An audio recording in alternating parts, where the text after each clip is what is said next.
本節目只反映節目主持及個別參與節目人士的個人意見，與本台立場無關，敬請留意。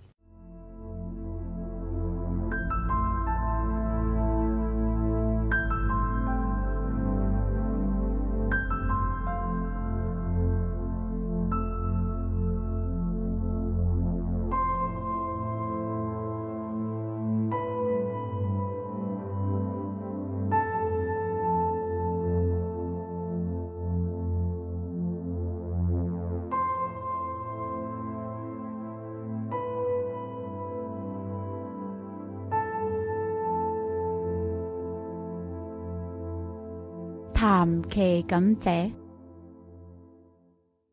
嗱，又翻嚟今集談期感謝啦。咁今集嘅主角 KK 呢，咁點解會過嚟錄談期感謝呢？事緣就係佢本身自己嘅工作呢，就喺一啲人事顧問公司度做噶啦，即係我哋所講嘅獵頭公司啦。咁就因為始終呢一行呢，都要靠一啲人員啊各方面呢去幫助到佢呢，先至有嗰個營業額嘅。咁好啦，增加到個營業額之後呢，咁佢就應承咗呢，就會上嚟錄談期感謝嘅。咁其後呢，就因為某一啲原因，佢就冇到嚟錄。突然之間生意呢，就滑下啦。咁今日呢，就上嚟錄翻談期感謝。咁我哋聽一聽翻佢呢個談期感謝嘅個案先啦。係hello 你好，我叫 KK 啦。咁其實我就主要係做一啲人事顧問嗰啲工作咁樣嘅。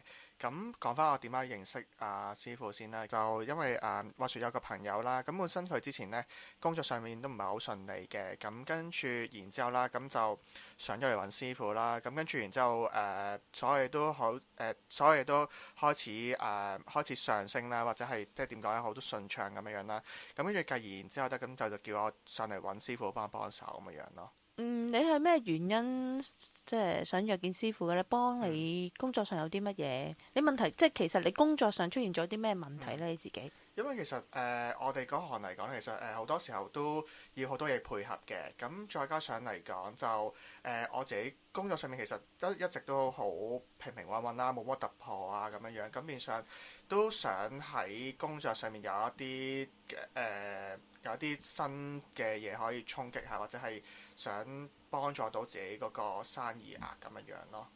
咁好啦，咁嗱，你就透過你嘅朋友就認識洪師傅啦。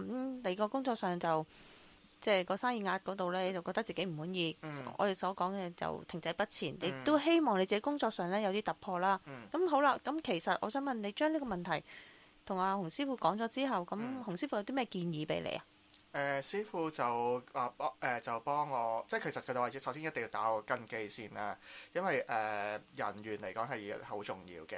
咁阿師傅就幫我請咗一啲嘢啦。咁跟住然之後好得意嘅，因為其實就嗰件嘢即係嗰樣物件未到嘅時候，其實都已經開始感覺到自己人員啊或者工作運嚟講都開始順暢，即係有啲係可能本身棘住嘅時候，咁開始嚟講其實就可能有啲本身有啲 case 或者有啲 job 嚟講可能棘住嘅時候，咁就開始嗰個禮拜就已經開始喐緊咁樣樣咯。點樣棘住呢？其實即係譬如你哋做嗰行咁樣，可唔可以具體少少講？因為其實舉個例，可能有時有啲公司啦揾人嘅時候，咁要經過好多次面試啊啲咁樣性咁樣噶嘛。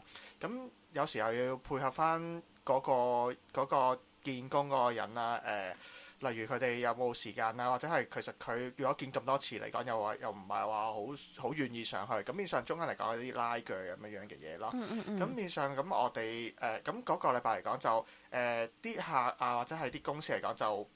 即係嗰啲即係將嗰個時間性嚟講縮短咗啦，同埋好快會，即係如果 OK 㗎，咁其實都會好快可以出到啲 offer 啊定點樣咁嘅嘢咯。咁其實聽從咗師傅個建議之後啦，咁其實就跟住然之後就開始所有嘢都開始好順暢啦。咁然之後其實對比起上年即係同期上年嚟計啦，其實都自己嘅營業額嚟講都升咗大概40%至50%咁樣樣啦。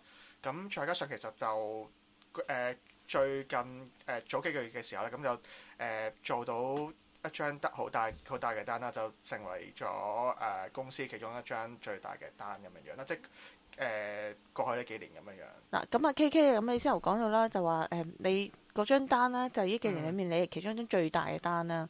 咁我想問，其實同你之前未揾洪師傅之前呢，嗰個轉變係即係有啲幾大嘅呢？如果你講緊可能營業額各方面嚟講，都有差唔多1倍增長咁樣樣咯。咁另外，因為其實同埋我哋呢行嚟講，好多時候都要靠一啲人去介紹啊，或者點樣樣。咁當中嚟講都多咗嘅呢啲範疇嚟講都會。以前就冇，即係你靠你自己嘅努力啦去揾，但係點都揾唔到啦。咁但係就揾咗洪師傅幫手之後呢，咁喺呢一方面呢，就可唔可以咁講，就係話即係會多咗一啲客介紹，再一啲朋友過嚟揾你啊。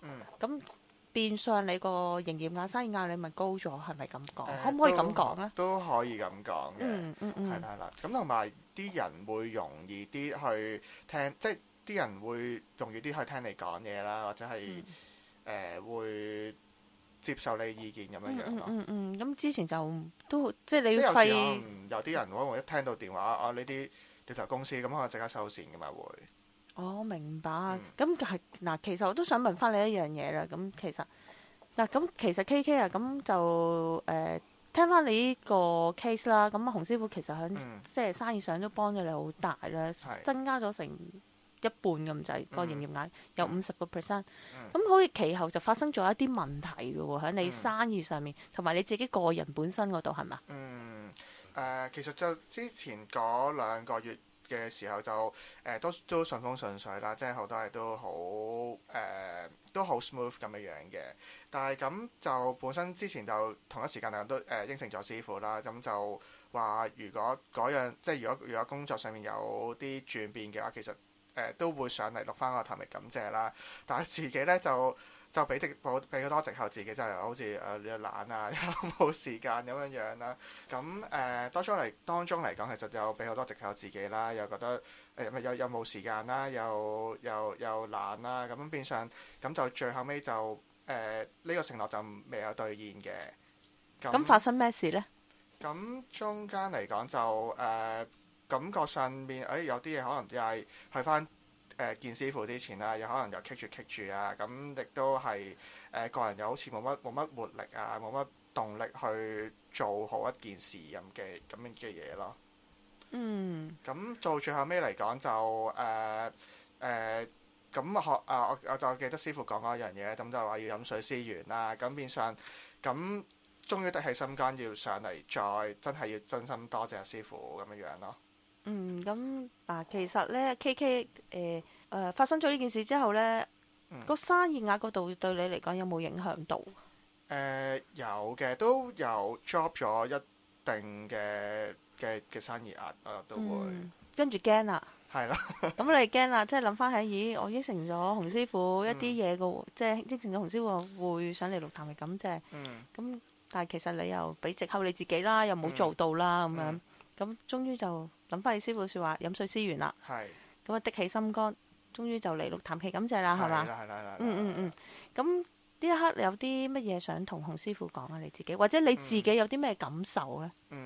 咁我當然好衷心咁多謝師傅啦嘅幫手啦。咁因為無論係工作上面啊、人員上面啊，咁都有好大嘅轉變啦、幫助啦。咁再加上其實就係因為之前其實上年嘅時候啦，咁亦都阿師傅幫手有啲幫手到，因為其實屋企有啲發生咗啲嘢啦，係啦。咁因為屋企人突然之間有個病，即係好急啦。跟住然之後咁話説有一日咁，其實就嗰日咁當時我好急咁樣成咁樣樣嘅。咁當然最後尾咁個屋企人咁最後尾都好安詳咁樣樣啦。咁其實當然嚟講，我覺得好衷心多謝師傅嘅，因為咁臨急臨忙嘅時候都肯幫手去咁樣做咁樣。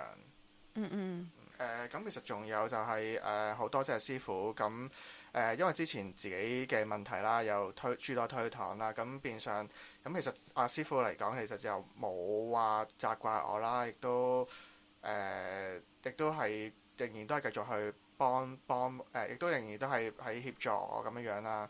咁變相咁其實我都好多真係好多次，再多謝師傅嘅幫忙同埋嘅協助咁樣樣咯。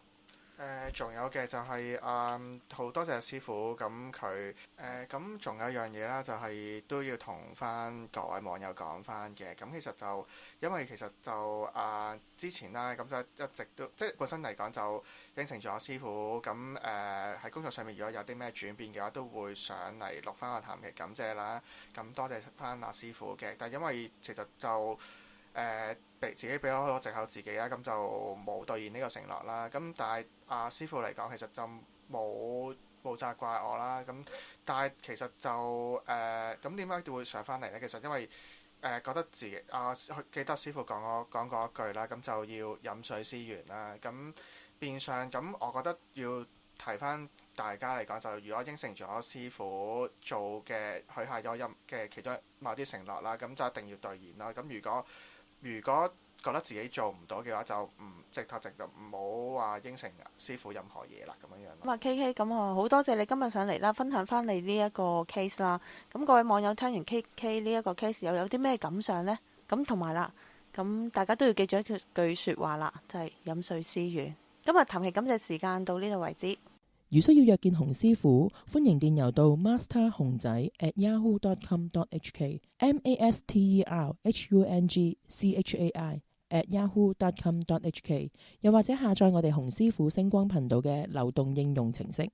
如果對本節目有任何意見，歡迎電郵到洪師傅星光頻道，電郵地址係 masterhungzai@yahoo.com.hk masterhungzai@yahoo.com.hk， 或者可以瀏覽我哋嘅網站，我哋網站嘅地址係 www.masterhungzai.com masterhungzai.com。